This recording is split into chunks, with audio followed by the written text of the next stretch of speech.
Today, I'm going to share 6 significant but amazing English speaking tips which will help you in enhancing your English speaking skills.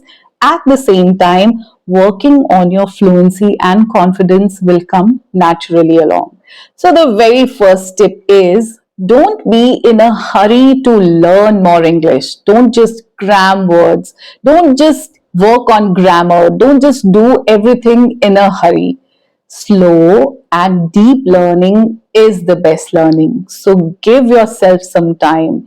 Invest in active learning methods like reading. It will take time, but the learning will be very deep. Your knowledge skills are going to get enhanced and your speaking skills are going to get polished. The second tip is that you listen to a lot of native English speakers. These people have English as their first language. So they speak very fast. You try to copy them and then you develop an inferiority complex that you cannot speak like them. Well, you only have to focus on speaking slow simply to express yourself. So there is nothing wrong in speaking slow, correct, and good English. You have to focus on your expression only. The third and the most important tip, read more English rather than listening to more English. You would depend a lot on listening rather than reading. Well, reading helps in the overall development.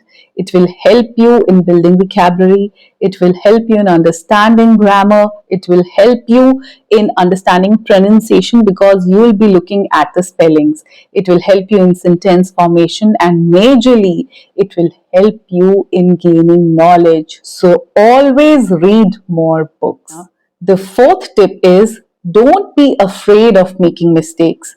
You are so fearful of making mistakes that you have developed a hesitation that, oh my God, what if I speak wrong English? It is allowed. We are allowed to make mistakes. We are allowed to correct them. It will only make you fearful. It will only increase your hesitation and drop your confidence. Make mistakes, correct them, and make new mistakes, correct them as well. Now, the fifth tip is work on learning more of phrases rather than single words. You focus on vocabulary, single word vocabulary. Well, you have to pay more attention to learning phrases. Phrases help you enhance your English speaking skills in a different way. So here on Skillfident, we keep learning new phrases every now and then. Check out many smart English shorts are there which are about new phrases. So work on learning phrases rather than single word vocabulary. Now the sixth and the last tip for the day is relax. Don't panic. You simply need to have a positive attitude towards learning English. If you're always scared of speaking in English, if you're always questioning yourself whether I would be fluent or not, then you won't be able to build this confidence. Simply develop a positive attitude. If I am working on my English, then I am going to be fluent in English very, very soon. My best wishes are always with you.